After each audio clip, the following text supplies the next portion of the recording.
अस्सलाम वालेकुम। वो कौम जो कभी एहसास से कमतरी का शिकार थी, आज उसने सिर्फ 3 घंटों में न सिर्फ अपनी सोच बदली बल्कि दुनिया को हिला कर रख दिया। कहा जाता था पाकिस्तान 10 दिन की जंग नहीं लड़ सकता, लेकिन आज कहा जा रहा है कि पाकिस्तान 10 दिन में भारत जैसे 10 दुश्मनों को 10 बार खाक में मिला सकता है। बस 3 घंटे 45 मिनट में भारत तबाही के दाने पर आ गया। सिर्फ एक झोंका और पूरा भारत उस गरे में दफन हो गया। दोस्तों, ट्रंप से मदद मांगी गई, मोदी ने फोन किए, फोन चल भी रहा था या मोदी का दिमाग जाम हो चुका था, उसे कुछ खबर नहीं कि उसके साथ क्या हो गया। दोस्तों, वो रूसी साख्ता दफाई निजाम जिस पर वो दावे किया करता था कि 50 तैयारे और मिसाइल एक साथ संभाल लेगा, उसे सिर्फ 2 पाकिस्तानी परिंदों ने जमीन बोस कर दिया। और वो भारत के 3 बड़े दावे कि राफेल तैयारे नाकाबिले शिकस्त हैं, जिन्हें पाकिस्तानी पायलट्स ने पहले ही दिन चकनाचूर कर दिया। दोस्तों, वो दफाई निजाम जिस पर भारत को फख्र था और पूरे खिते को जंग की धमकियां देता था, सिर्फ 2 पाकिस्तानी परिंदों ने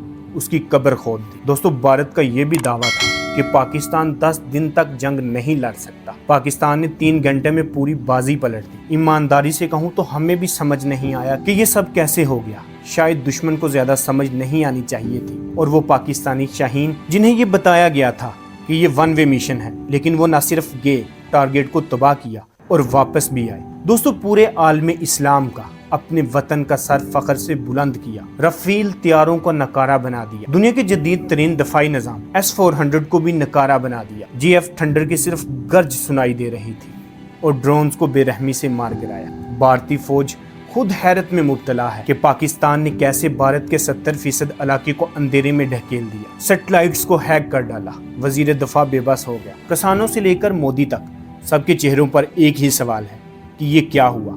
फिर भारत के वजारत दफा ने हाथ जोड़ ली, अगर पाकिस्तान रुक जाए तो हमें भी रुक जाना चाहिए। दोस्तों, ये सिर्फ भारत की शिकस्त नहीं थी, ये उन तमाम दुश्मनों की शिकस्त थी जो पर्दे के पीछे बैठकर तमाशा देख रहे थे। पाकिस्तान ने 3 घंटों में दुश्मन का वो खेल खत्म किया जो महीनों का मंसूबा था। तमाशा पाकिस्तान का देखना, तमाशा भारत का लग गया, और अल्लाह ताला ने पाकिस्तान और पाकिस्तान की अफवाज को फतह व कामरानी से हमकनार फरमाया। पाकिस्तान जिंदाबाद, पाक फौज पाइंदाबाद, नाराए तकबीर, अल्लाहु अकबर। दोस्तों, वीडियो पसंद आने की सूरत में वीडियो को लाइक करें, वीडियो को शेयर करें, और अगर आपने अभी तक हमारे चैनल को सब्सक्राइब नहीं किया तो इसको अभी सब्सक्राइब करें। मिलते हैं अगली इंफॉर्मेटिव वीडियो के साथ, तब तक के लिए अल्लाह हाफिज।